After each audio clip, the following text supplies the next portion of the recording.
Hello everyone, my name is Roslyn Sproul, and my topic will be on LGBTQ literature and its importance in today's library. I chose this topic because I know that it is kind of hard for everyone to try to understand this population, but it's very important that we understand as librarians. So I will go ahead and get started.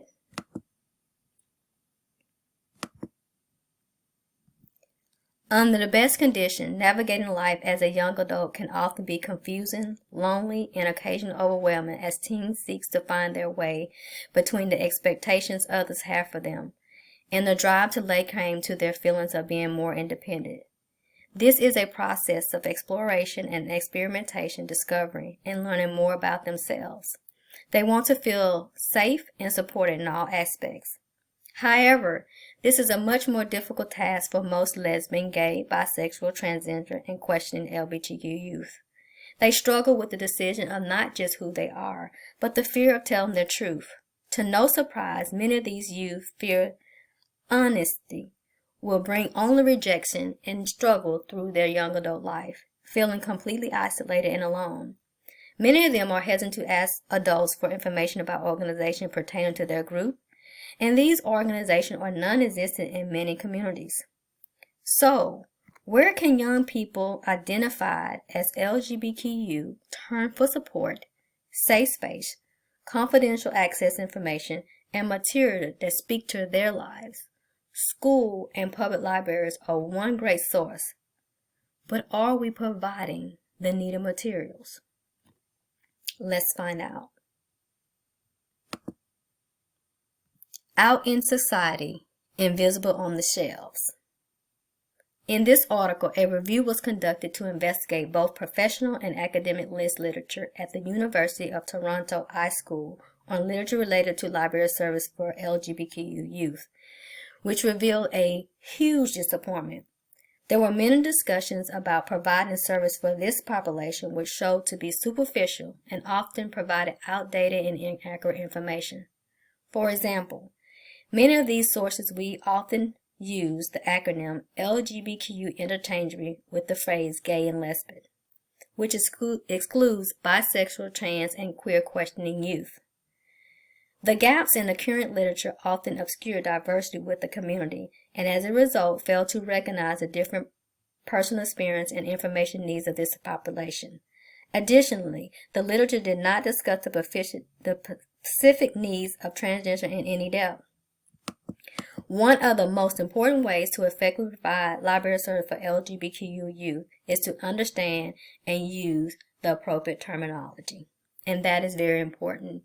If you have these books in your library for this particular group, you have to identify them on their level because it's all different. You may have something as lesbian. They want to be known as a lesbian. They don't want to be known as a transgender because that's not what they are.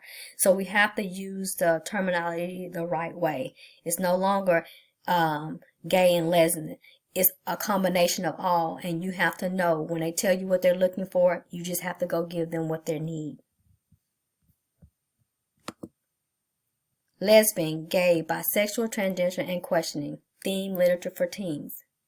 There was a study on library collection for 125 high schools in southern United States to examine the inclusion of LGBTQ themed fiction, nonfiction, biographies, including a core collection of 21 recommended titles. Results showed that in general, the school libraries were not collecting themed titles for this population. Although this population of young adults is estimated to make up 5.9% of students in American high schools, the average number of these titles held by these schools was 0.4%.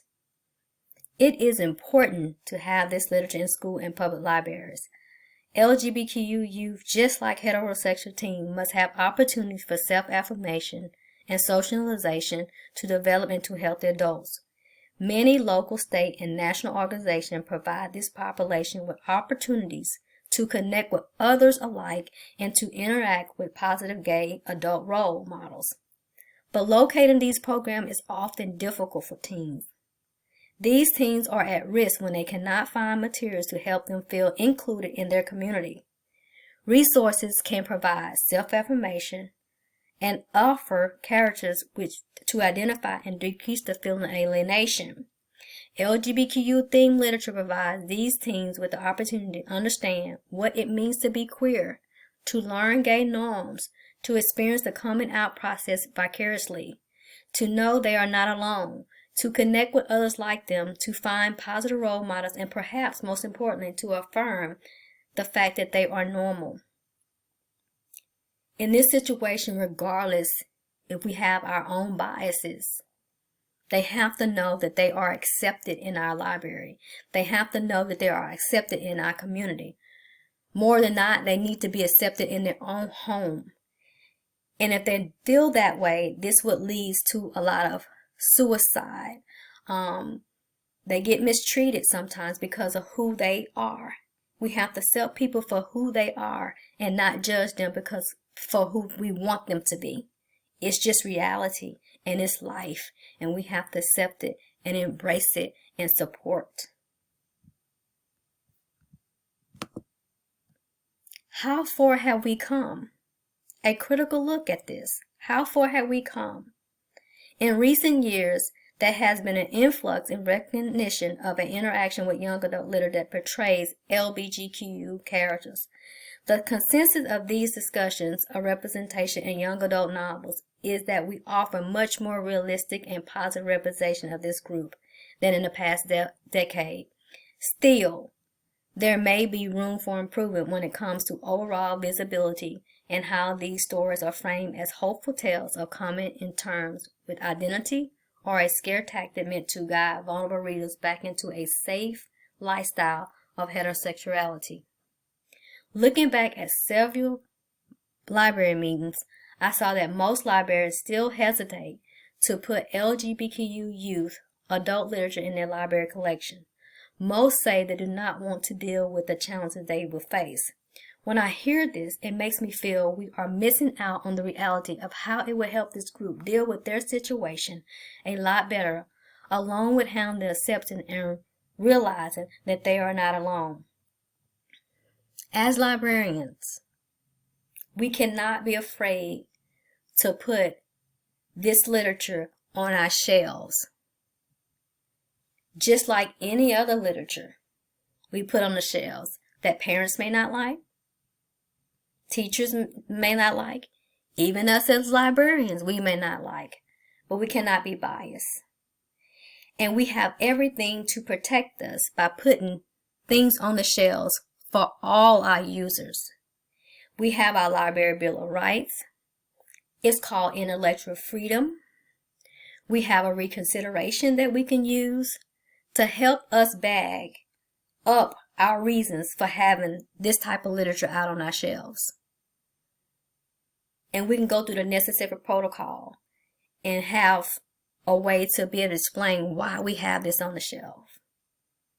We can't pull things off the shelf just because one parent or just because one child see another child reading it and get offended and just want us to take it off.